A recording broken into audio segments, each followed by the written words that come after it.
C'est l'un des points de friction de l'électromobilité et l'un des constats récurrents de toutes les discussions sur le sujet. Malgré l'évolution très rapide du nombre de points de charge en France, la recharge en ville reste le parent pauvre de la transition électrique.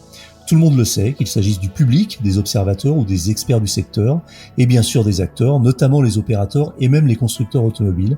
Mais il faut croire que le sujet n'est pas si simple, tout d'abord en raison de la rareté du foncier, et donc de son prix, mais aussi de l'acheminement des infrastructures électriques. La start-up française Electra se positionne prioritairement sur ce segment de marché de la recharge urbaine et périurbaine. Nous recevons aujourd'hui Julien Belliato, l'un de ses cofondateurs, qui est aussi directeur d'exploitation d'Electra. Cet épisode est sponsorisé par MrEV.com, boutique en ligne d'accessoires de recharge pour véhicules électriques et hybrides rechargeables. Sur MrEV.com, vous trouverez toutes les solutions de recharge adaptées à votre véhicule électrique, notamment des câbles de recharge à la longueur personnalisée, ainsi que des bornes de recharge fixes ou mobiles. Si vous avez besoin de conseils, les experts de MrEV.com vous répondent par téléphone du lundi au vendredi de 9h à 17h. Pour en savoir plus, rendez-vous sur mr-ev.com. Bonjour Julien Belliato. Bonjour Éric Dupin. Vous êtes le cofondateur et directeur de l'exploitation d'Electra, une entreprise spécialisée dans le déploiement des bornes de recharge. Pouvez-vous nous présenter Electra en quelques mots ? Oui, absolument. Alors Electra est un opérateur de stations de recharge ultra rapide pour véhicules électriques. Ultra rapide, ça signifie une charge en 15 à 30 minutes, qui se positionne principalement dans les zones urbaines et périurbaines. Aujourd'hui, on est 45 collaborateurs. La société a été créée il y a à peu près un an. On a vocation à développer d'abord la France et ensuite certains pays d'Europe. Aurélien, Augustin et moi, qui sommes les 3 cofondateurs, avons finalement apprécié le calme et l'absence de pollution du confinement. Et on s'est posé la question de comment accélérer la transition énergétique, ou en tout cas la transition vers la mobilité électrique dans les zones urbaines. Et un grand élément qui manque, c'est un réseau de charge qui est performant, et c'est la raison principale de la création d'Electra. Ça veut dire que vous avez été sensibilisé finalement à l'électromobilité relativement récemment, ou c'est déjà un sujet qui vous titillait bien avant ? Alors dans mon cas, j'étais déjà dans le secteur avant, donc je connaissais beaucoup le sujet et ça me plaisait beaucoup de manière générale. Et dans mon cas, ce que ça m'a donné envie de faire, c'est de me concentrer sur les villes. Et pour ce qui est d'Augustin et Aurélien, effectivement, c'est ce qui a déclenché l'intérêt pour l'électro. D'accord, alors on va y revenir justement au sujet des villes parce que c'est vraiment un sujet hyper important et je sais que vous vous positionnez comme ça. Vous, personnellement, votre rôle et votre mission au sein d'Electra en tant que directeur de l'exploitation, ça consiste en quoi ? Oui, alors je suis directeur des opérations au sens large qui inclut l'exploitation. Donc ça consiste à en fait définir, on va dire, les grandes stratégies industrielles et ensuite déployer les stations, construire les stations et ensuite les exploiter. Alors vous avez une offre qui s'adresse à qui ? C'est qui vos clients en fait ? Alors c'est une très bonne question. En termes de terminologie, on aime bien faire la différence entre les partenaires et les clients, puisque finalement les clients seront les électromobilistes qui viendront se charger chez nous. Mais je pense que votre question, elle est orientée certainement vers les partenaires fonciers, puisque notre modèle, il fonctionne de la manière suivante. On trouve des emplacements, on signe des baux ou des contrats d'occupation de la zone, du terrain où on construit la station, ensuite on l'opère, et donc nos revenus viennent des cessions de charges. Et donc pour le partenaire foncier, comme je le décrivais au début, qui peut être de tout type, il s'agit de foncières commerciales, d'hôtels, de bases de loisirs, de collectivités, de centres commerciaux. L'intérêt, c'est de fonctionner en modèle gagnant-gagnant, puisque on vient poser une station chez eux, qu'on construit nous-mêmes et dans laquelle on investit nous-mêmes, et on leur reverse un loyer. Et ensuite, en termes de clients, du coup, pour être sûr que ma réponse soit bien complète, donc les électromobilistes, c'est en fait des stations qui sont ouvertes au public 24 heures sur 24, 7 jours sur 7, donc accessibles à tous, donc vous et moi, n'importe qui a un véhicule électrique, en particulier les gens qui sont en ville et qui ont de la difficulté à se charger la nuit chez eux, ce qui arrive souvent en ville, et on a aussi une emphase sur les clients B2B. Taxi, VTC, etc., dont les besoins vont augmenter grandement dans les mois à venir. Vous prenez tout en charge en fait. Ça veut dire que j'ai un parking avec quelques places disponibles ou j'ai un hôtel. Je peux faire appel à Electra et à ce moment-là, non seulement l'installation ne va rien me coûter, c'est-à-dire que mais ça va être même un poste de profit puisque vous allez me verser un loyer, c'est ça, une fois que vous aurez fait l'installation. C'est ça, c'est exactement comme ça que ça fonctionne. Et finalement, dans la façon d'opérer d'Electra, on a dans les coûts la construction de la station, les loyers dont vous venez de parler au profit du partenaire, l'énergie, la maintenance et les revenus sont sur les cessions de charges. Et en plus de reverser un loyer, En général, c'est qu'on apporte aussi une haute valeur ajoutée. Vous voyez, sur un centre commercial, par exemple, il y a non seulement un enjeu d'apporter un service pour les gens qui venaient déjà sur le centre commercial, puisque finalement, si le centre commercial d'à côté s'équipe, mais notre partenaire ne s'équipe pas, ils risquent de perdre des clients. Donc, il y a un enjeu de captivité de la clientèle et il y a aussi un enjeu d'attractivité et de génération de trafic. Donc finalement, des électromobilistes qui ont besoin de se charger, qui passeraient dans la zone et qui viennent sur une station Electra, auront certainement le loisir de s'arrêter 15-30 minutes ou plus pour aller prendre un café, consommer un petit peu sur la zone. Combien de stations Electra déjà déployées en France Alors aujourd'hui? aujourd'hui, on en a 2 fonctionnelles ouvertes, une à Aubervilliers, une à Beaune. On a un objectif d'ouvrir 50 stations au total sur la France cette année. On en a beaucoup en parallèle. On a 8 stations, 8 chantiers ouverts, d'autres qui vont ouvrir dans les semaines à venir. Toute la stratégie d'Electra, c'est de paralléliser. Ça prend plusieurs mois de développer et construire une station. Il faut la raccorder, il faut commander le matériel, il faut mettre en place les contrats d'installation. Et en parallélisant bien, on va avoir un effet que j'aime bien appeler bourgeonnement ou champignon, puisque plein de stations vont sortir à la fin de l'année, enfin au cours de cette année. Et l'objectif global, c'est d'en avoir ouvert 1500 d'ici 2030. Oui, donc c'est un objectif extrêmement ambitieux. Alors j'ai vu sur votre site que entre le moment où le bailleur où le propriétaire du foncier prenait contact avec vous et le moment où la station ouvrait, il s'est écoulé entre 7 et 9 mois, c'est ça, Oui, c'est hein? ça. Ça peut être un peu plus court par moment. Ce qui dimensionne, en fait, c'est structurel, hein, c'est pareil pour tout le monde. Ce qui dimensionne, c'est le raccordement. Vous avez combien de bornes pour qu'on fasse bien le tour du sujet? Combien de bornes par station en moyenne? Alors ça varie, hein, ça va de 4. Alors, c'est peut-être intéressant de préciser une borne en général à 2 points de charge. Si vous voulez bien, je réponds en points de charge puisque ça correspond au nombre de places de parking. Chez nous, on développe des stations de 4 à 16 points de charge, 4 à 16 places. Et en moyenne, on est autour de 8. En termes de puissance? Alors, on installe des bornes qui vont jusqu'à 300 kW. Et c'est quoi? C'est du type 2 et du CCS combo, c'est Alors, ça? on met du CCS combo principalement. On a aussi un câble CHAdeMO sur nos premières stations, puisque c'est un standard qui disparaît, mais il y a évidemment encore des électromobilistes qui en ont besoin. Et on a aussi une prise type 2 par site aussi. La question qui fâche, c'est le mode de paiement. On paye comment ces recharges chez Electra? C'est une question intéressante. Alors chez nous, il y a plusieurs façons de payer. Tout le monde peut venir se charger. On a une application Electra qui permet de réserver d'ailleurs le point de charge et qui permet d'automatiser le paiement. Il suffit de rentrer sa carte bancaire en amont et en arrivant sur la station et le point de charge qu'on a réservé, il suffit de scanner le QR code sur la borne pour démarrer la session et être facturé. Ça, c'est une façon de faire. Une autre façon de faire, c'est évidemment utiliser les badges de mobilité, puisqu'on est connecté à la plateforme J'rêve et donc tout le monde avec un badge de mobilité aujourd'hui peut venir se charger chez nous, badge d'IMSP. Et ensuite, on équipe nos bornes de lecteurs de cartes, de terminal de paiement pour les cartes bancaires. Ouais, alors j'ai l'impression que c'est en train. Alors jusqu'à présent, les électromobilistes se plaignaient toujours du fait que il n'y ait pas justement de terminal de carte bleue, enfin de carte bancaire sur les points de recharge. J'ai l'impression que c'est en train de se développer, de se généraliser assez rapidement. J'ai vu que Fastned le proposait aussi. Oui. Et vous, ça va être un standard finalement sur toutes les stations Oui, Electra? absolument, ça va être un standard. Nous, ce qu'on pense, c'est qu'historiquement, puisque la recharge était lente, il s'agissait de petites transactions. Je parle d'il y a quelques années. Et du coup, les frais fixes et autres frais de paiement liés au système de carte bancaire n'étaient pas pertinents. Maintenant qu'on parle de recharge rapide et de transactions plus grosses, puisqu'il y a plus d'énergie transférée, le carte bancaire fait sens. Donc on pense que ça va se généraliser. Le tarif? Alors on a un tarif unique pour toutes nos stations à travers la France de 44 centimes du kilowattheure TTC. On trouve que c'est le plus juste pour l'utilisateur final qui paye la quantité d'énergie qu'il achète et pas le temps passé sur la station. Alors, je suis allé voir aussi, alors vous proposez un service inédit de réservation à la borne, réservation de la borne plus exactement. Ça m'a paru très très intéressant, ça m'a bluffé même. Comment ça fonctionne? Vous pouvez nous décrire en quelques mots le fonctionnement de ce système de réservation avec le système de load balancing, Oui, etc. absolument. Alors, la réservation de points de charge, alors il y a deux façons. Il y a deux façons de réserver chez Electra. Il y a une façon qui est celle disponible pour tout le monde, on va dire les flux B2C, pour ne pas utiliser trop de jargon, pas forcément les professionnels, mais tout le monde. Il est possible de réserver la station, un point de charge donné. On demande un point de charge sur une station 15 à 30 minutes avant d'arriver sur le site. En fait, le modèle qu'on peut avoir en tête qui ressemble à ce mode de fonctionnement, c'est le modèle City Scoot. Ce qu'on veut en ville, c'est que quelqu'un qui a besoin de se charger quand il utilise l'application Electra, c'est quand il a besoin de se charger, il appuie sur la station Electra réservée, et Electra, avec toute l'intelligence qu'il y a derrière, évidemment, quand on aura plus de stations, ce sera beaucoup plus concret, il enverra sur la station d'une part la plus pertinente, et ensuite sur le point de charge le plus pertinent. Le point de charge sera alors réservé pendant 15 à 30 minutes, et sur site, quand il arrivera, il y a un écran qui affichera réservé pour monsieur Untel. Et ensuite, il arrive, la personne arrive, scanne le QR code et la session démarre.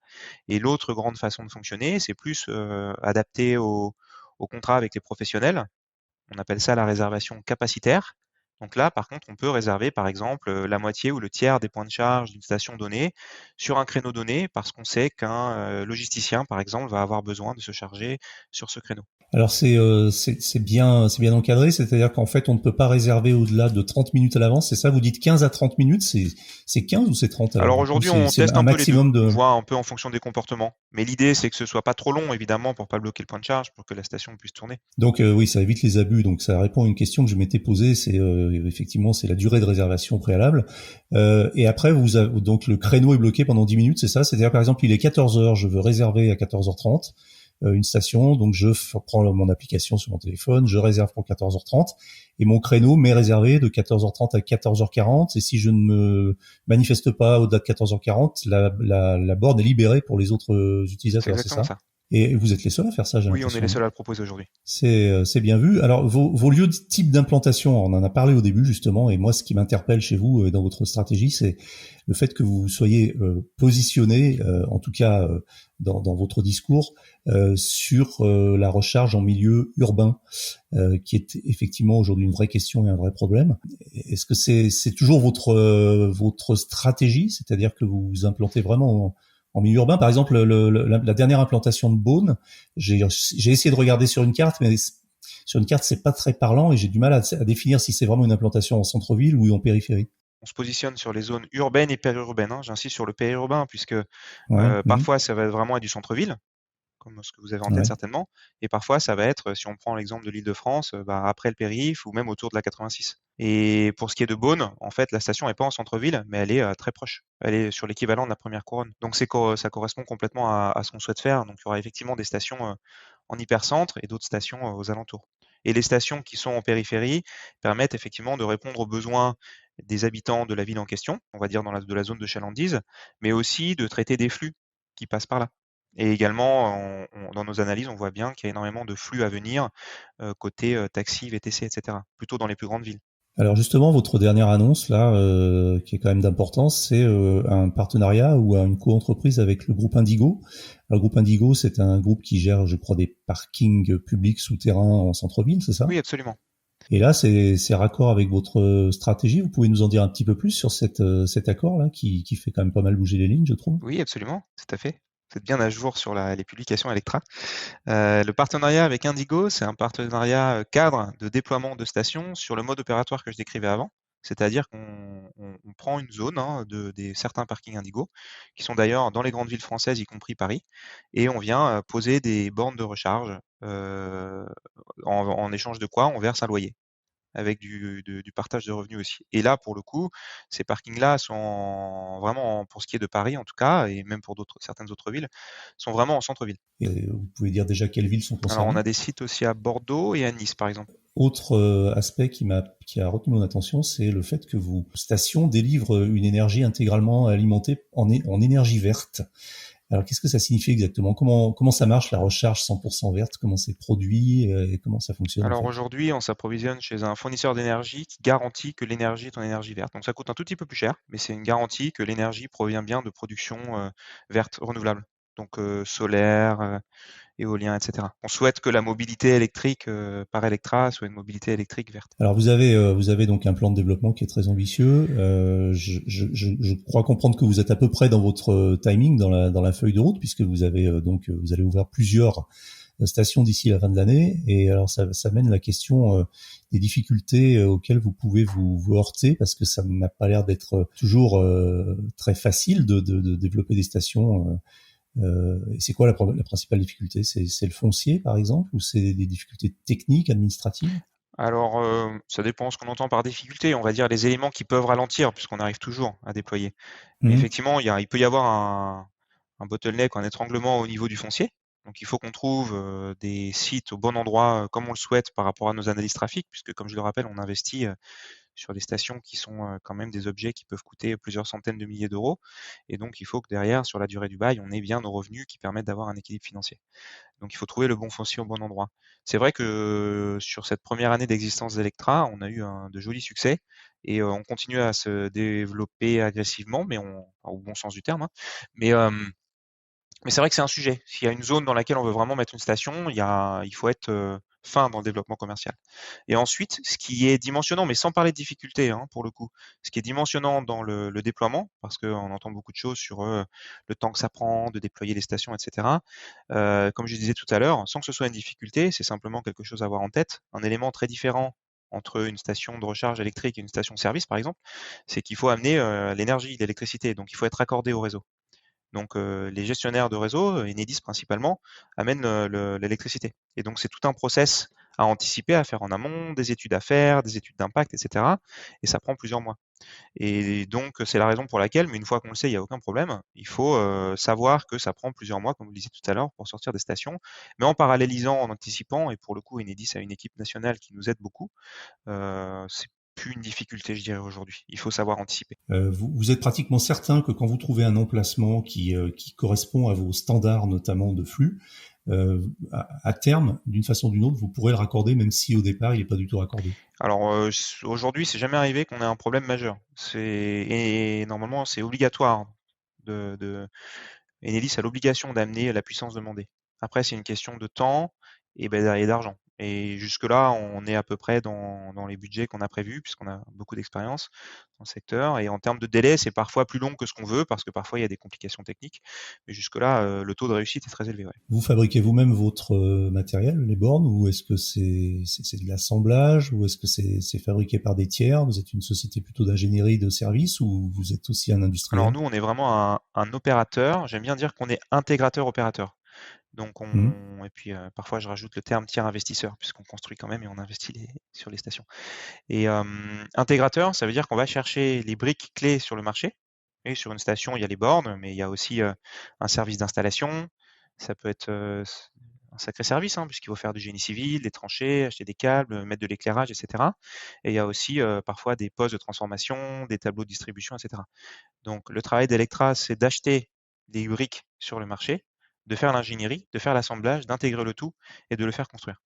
Et pour ce qui est des bornes, en l'occurrence, on achète du coup des bornes sur le marché qui sont soigneusement sélectionnées, qui doivent correspondre à nos critères de fonctionnalité, de qualité, de robustesse, d'évolutivité par exemple. Alors vous êtes en forte croissance et j'ai bien, me semble avoir compris en tout cas que votre développement reposait vraiment sur des partenariats. Alors vous avez une actualité qui est assez dense et régulière. Vous avez récemment conclu un accord avec des concessions du groupe Chopard.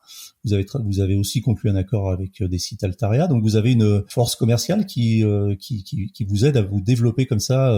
Alors, tout à fait. C'est un peu le même style de partenariat dans les deux cas. Donc, groupe Chopard, c'est un des plus grands groupes français de concessionnaires automobiles et qui voit évidemment le métier se transformer avec l'électrification du véhicule. Et qu'on a rencontré dans ce cadre-là, puisqu'on a entendu parler d'eux, ils ont entendu parler de nous. Et ce qu'ils souhaitent faire, c'est apporter un service pour les concessions, puisque les véhicules électriques auront besoin de se charger, et aussi apprendre sur tout ce métier de la recharge qui est en train d'apparaître. Et donc finalement, le partenariat, il est un peu sur le mode opératoire que je décrivais avant, c'est-à-dire on a sécurisé un certain nombre de sites sur lesquels on va construire des stations Electra qui seront à la fois ouvertes au public, mais aussi qui serviront pour le groupe Chopard et les opérations sur leurs concessions pour leurs véhicules. Voilà. Et en parallèle, on a co-créé une société avec le groupe Chopard qui a souhaité co-investir avec nous sur la construction de ces stations, puisque je pense qu'ils partagent notre vision sur le déploiement de cette technologie. Pour ce qui est d'Altaria, c'est exactement le même cadre, sauf qu'Altaria, c'est une foncière qui a notamment des centres commerciaux, et Altaria souhaitait équiper ou faire équiper en tout cas ses sites en système de recharge performant. Et dans le cadre d'un appel d'offres, on s'est positionné de la même manière pour installer des stations Electra en l'échange de loyers pour Altaria.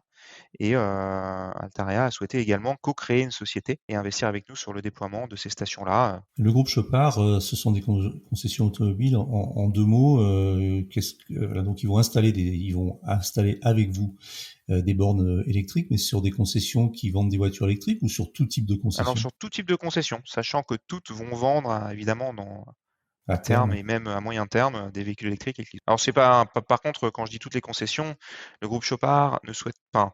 Le partenariat en question signifie pas qu'on va mettre des stations Electra sur toutes leurs concessions. C'est sur une partie d'entre elles, puisque ce sont celles qui ont, vous savez, un équilibre financier en fonction du trafic, etc.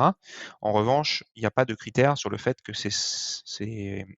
pardon, ces concessions-là vendent déjà plus ou moins de véhicules électriques. C'est principalement une question de localisation de la station. Alors, j'ai regardé un petit peu le profil de l'entreprise. Vous êtes donc trois cofondateurs, jeunes, et vous avez un profil qui ressemble davantage à celui d'entrepreneurs, de start-upers. Et est-ce que vous pensez que le futur de l'électromobilité sera d'abord un truc de start-up, d'agilité, de créativité, et non pas de gros groupes industriels? C'est une très bonne question. Moi, je pense que sur la mobilité électrique, c'est la raison pour laquelle j'ai souhaité aussi entreprendre, il y a de la place pour de nouveaux champions. Vous savez, c'est une nouvelle façon de consommer la mobilité, c'est une transformation industrielle assez forte qui nécessite de nouvelles façons de penser.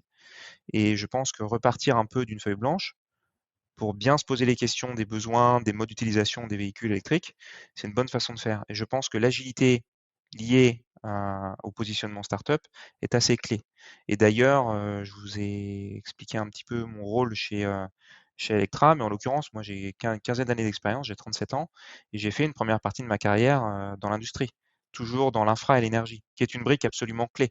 C'est-à-dire que dans le secteur des infrastructures de recharge, il faut conserver absolument cette brique et cet ADN énergie-infrastructure et cette robustesse industrielle, toute cette logique que peuvent avoir aussi les grands groupes, mais auquel il faut absolument, c'est la raison pour laquelle on a créé Electra, y ajouter cette culture, on va dire, tech, produit, startup, qui est d'ailleurs amenée par mes autres cofondateurs, notamment Aurélien, qui a, lui, créé dans le passé une société qui s'appelle Cheers, qui est une société d'impression de photos et qui amène tout ce vernis de l'écosystème startup, de l'agilité, du digital et de la force de la qualité du produit. Vous êtes à cheval entre, on va dire entre guillemets, la société industrielle et la start-up.